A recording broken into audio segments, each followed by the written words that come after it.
These are stories that the mainstream media has largely ignored. Some of them, crickets. I mean, crickets. I mean, we're talking like massive revelations connected to ex-presidents, potential 2024 nominees, and we haven't heard a peep. So I'm going to talk about the first one, which is it's now been revealed. We knew that Epstein visited Bill Clinton in the White House. I believe it was 14 times during his presidency. Well, we now know who accompanied him 8 of those times. And those were 8 young women. These are women ranging from models to girlfriends of Epstein's. Maxwell visited with him. And not only that, but back in his Palm Beach mansion, Epstein had pictures on the walls of him visiting the White House, Bill Clinton's White House, with these young women. So, you know, we always wondered how close Epstein and Clinton were. Clinton appears on Epstein's flight records, but it seems pretty alarming to me that we now know that young women were visiting the White House with Epstein. Now, we don't know if this with means, Epstein and Bill Clinton. He had a predilection for interns. At least one intern. Right. So considering Bill Clinton's track record and Epstein's track record, it seems pretty alarming. Now, we don't know if they did anything bad. I'm not sure why Epstein would have reason to visit the White House. It doesn't really seem like the type of character that should be, running around the White House with I'm women. not sure those ladies are foreign policy experts. I'm not sure. Share the latest on the Middle East. Any high-level Oval Office meetings. Yeah, he was booted from Mar-a-Lago, but he was able to run around Clinton's White House. Correct, and fly on planes with Clinton. That was fine. So, what do you guys make of this? Do you think it's alarming that Epstein was visiting the White House with women? Do you think it means anything, or is it just noise? It's interesting to me that this would happen 8 times, and nobody said after maybe the 4th or 5th time, what's going on here?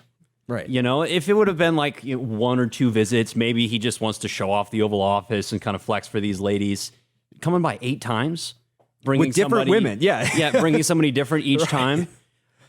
That's fishy. It just is. And even if there's like 100% zero bad stuff going on, what's the perception that puts out where the president is having these models?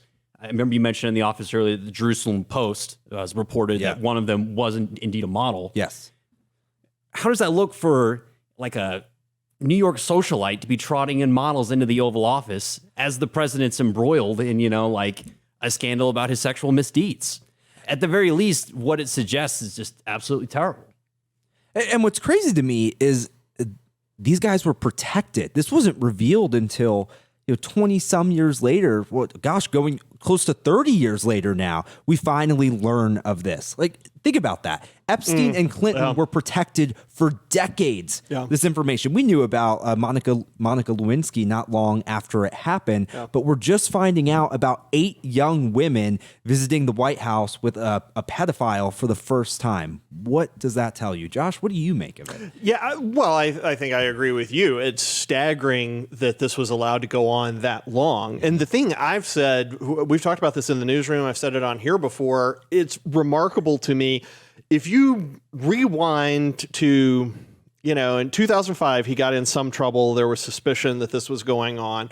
But rewind to 2002, 2003, if you were to tell people that, guys, there's this billionaire investor who's got this island out in the ocean where they fly underage girls. He takes them from their parents. Their parents basically sell them to him.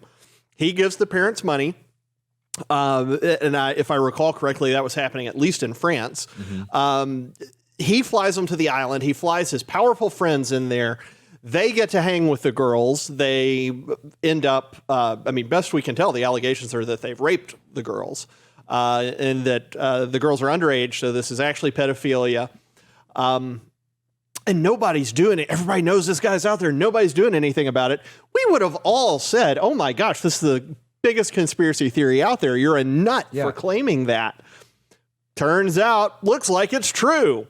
And so when I think of that, I have to ask myself, all right, how many other things out there have been dismissed as conspiracy theories that actually 30 years from now will turn out to have been true? And I don't know, maybe none.